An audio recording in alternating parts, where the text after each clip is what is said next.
Happy Sunday, content facilitators. It is a lovely day outside. It's less hot than it's been. I see the core members walking on the path outside my room.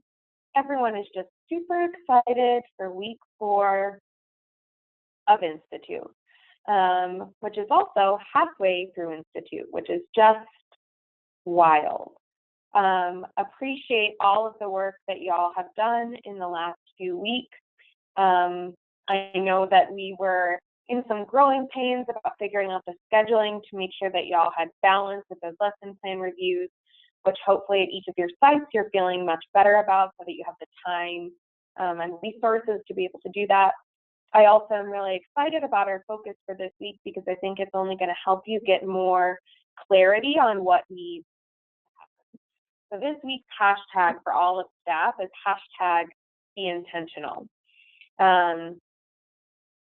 It's super easy and always stems from a place that we want what's best for kids and best for our teachers, where we feel this feeling of, oh my gosh, there's just so much that has to change, which in some way or another I've heard from a lot of you. What's really going to be important for us this week, especially as content facilitators and especially as core members start to write lesson plans of their own, is that we're intentional with, one, how we're spending our time, like literally like what my action plan looks like and how I'm spending my time, but 2, the types of things that I'm giving feedback to core members on, whether that's me in their classroom, whether that's in a lesson clinic, or whether that is in a session. So our goals this week for content facilitators are all around increased academic ownership. And in particular, we're looking at a few different things. 1, tight introductions. We need to make sure that core members are starting their lessons strong. So that means that they're practicing them with you, with each other during lesson clinics, so that when they get up there, the lesson doesn't derail like within the first 10 minutes. The second thing, which I've heard from all of you, is this idea around timing. Based on, chatting with ILs and with each of you, I think this timing piece stems from 2 things. 1, the lessons are not internalized. And 2, core members aren't quite clear on the parts of each of the lesson and why it takes up a certain percentage of time. And so whether that looks like getting a poster up in your CF room that's like, these are the parts of the lesson, this is how much time you should spend on them. Whether that is, when you go in there, literally timing, how long is each of this taking?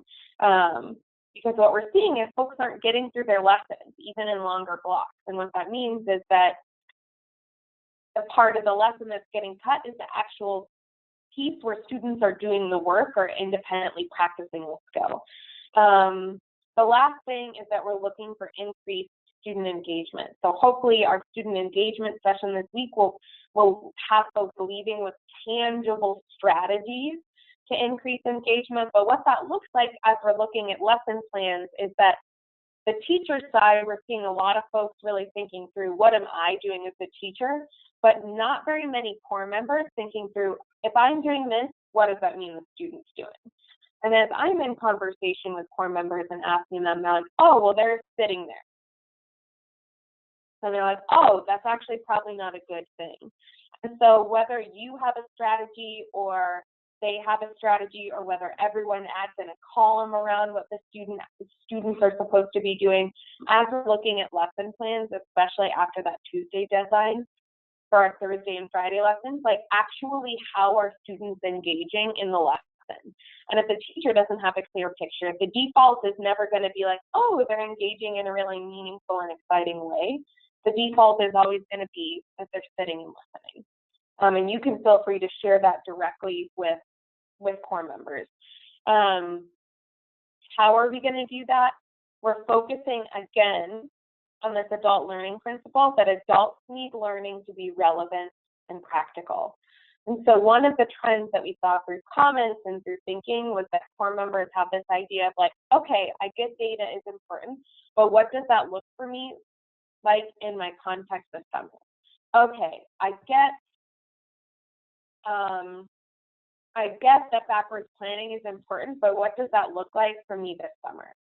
And so I made just a master slide, which is linked in your update, so that you can add it into each session. You can change how it looks and whatnot, but just so you have it and so it's helpful, so that core members leave every single session exceptionally crystal clear on how does this session connect to this summer and what does it literally look like? What can I change in my lesson today or tomorrow as a result of this session?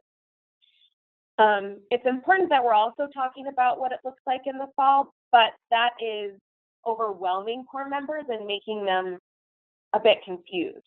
Actually, if I move this line, the focus should really be on what it looks like this summer, probably 75%, and then what it looks like in the fall, 25%. And you know your group best and what that's going to look like, and so you can adjust that way. Another relevant learning is this idea around how does this look or feel different for special education. This is particularly important at Panola and Montalban, that each session we're making explicit connections to how this looks similar in a special education context and how it might look different.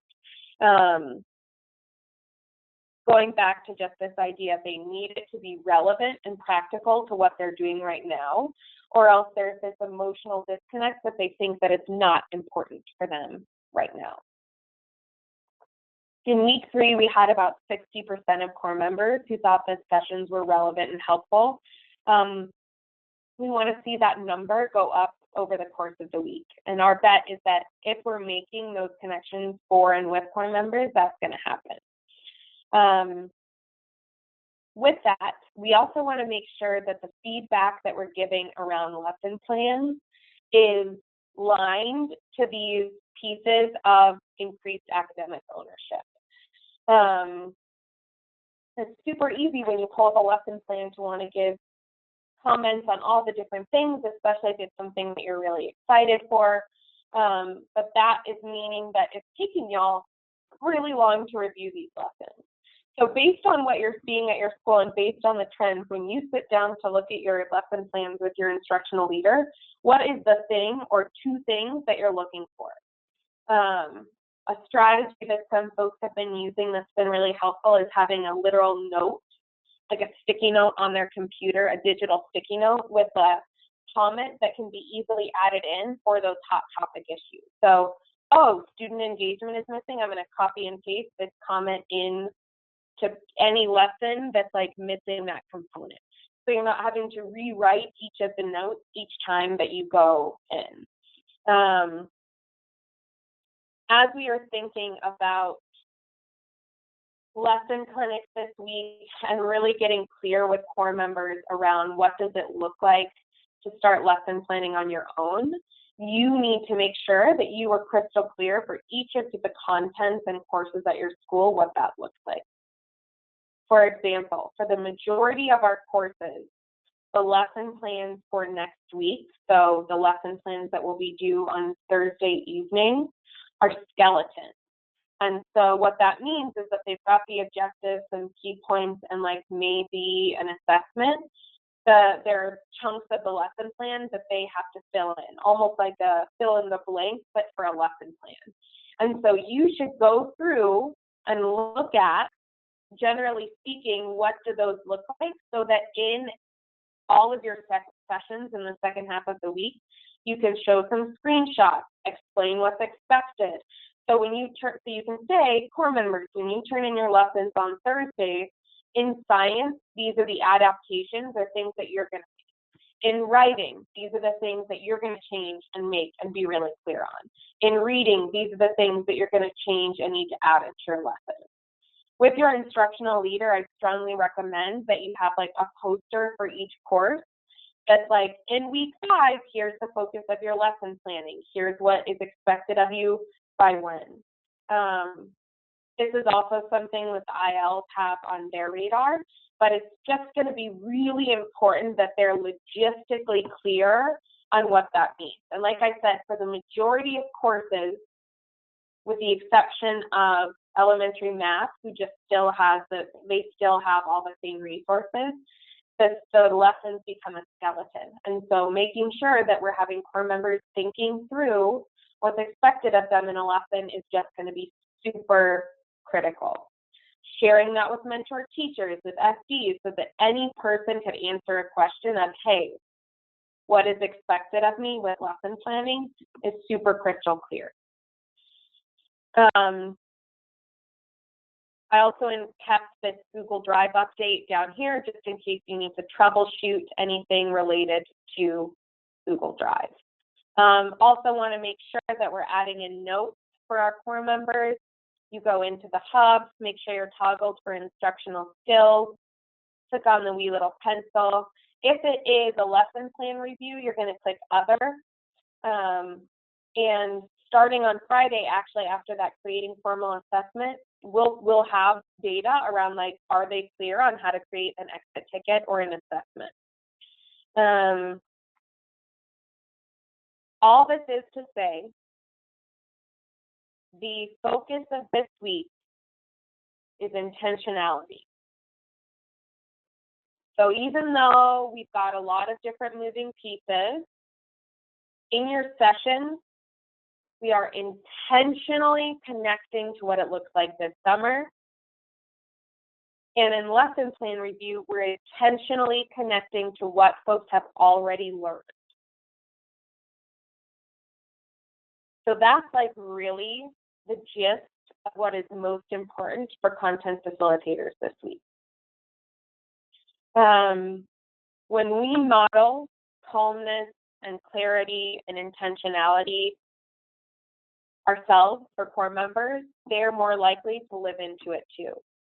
So if we're feeling like, oh my God, we've got to change this and we've got to change that and we've got to support in this way and we've got to do this and we've got to do that, core members start to internalize and feel like that too. But we know that we're not going to see growth if we're trying to fix everything at once.